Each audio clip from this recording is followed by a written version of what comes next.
આજે 14 એપ્રિલ બંધારણના ઘડવૈયા અને વંચિતોના અવાજ એવા ડૉક્ટર ભીમરાવ આંબેડકરની જન્મજયંતિ સમગ્ર દેશમાં સમગ્ર વિશ્વમાં આ દિવસની ભવ્ય ઉજવણી થઈ રહી છે. ભારત રત્ન ડૉક્ટર બાબા સાહેબ આંબેડકરની યાદમાં અલગ અલગ કાર્યક્રમો યોજાઈ રહ્યા હોય ત્યારે ડભોઈમાં પણ ઉત્સાહપૂર્વક માહોલ જોવા મળ્યો છે. આંબેડકર ચોક ખાતે આવેલી પ્રતિમાને સમસ્ત વણકર સમાજ અને દલિત આગેવાનો દ્વારા ફૂલહાર અર્પણ કરીને આ જન્મદિવસની જન્મજયંતિની ભવ્ય ઉજવણી કરવામાં આવી છે.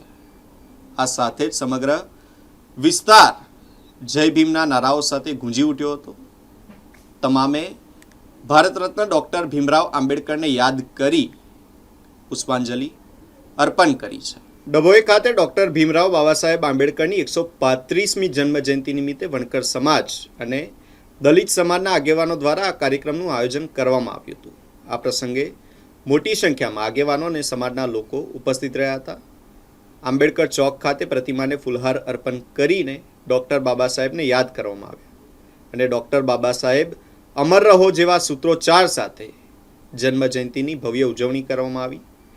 કાર્યક્રમમાં નગીનભાઈ કાનજીભાઈ પરમાર, રમેશભાઈ કાલિદાસભાઈ ચાવડા, મહેશભાઈ પરમાર, ભાઈલાલભાઈ ચૌહાણ, કાંતિભાઈ પરમાર, નગીનભાઈ જાદવ સહિત અનેક આગેવાનો ઉપસ્થિત રહ્યા હતા. જય ભીમ. આજ રોજ ડભોઈ આંબેડકર ચોકની અંદર ડભોઈ વણકર સમાજના આગેવાન અને દલિત સમાજના આગેવાનો સાથે મળી ફુલાર વિધિ કરીએ છીએ.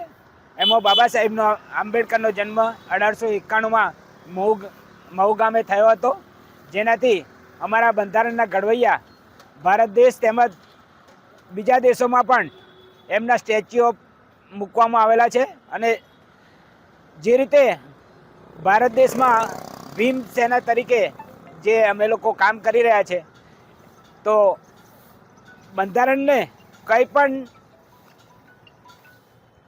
એ વગર અમે અમારો સાથ અને સહકાર આપીએ છીએ. જય હિન્દ, જય ભીમ.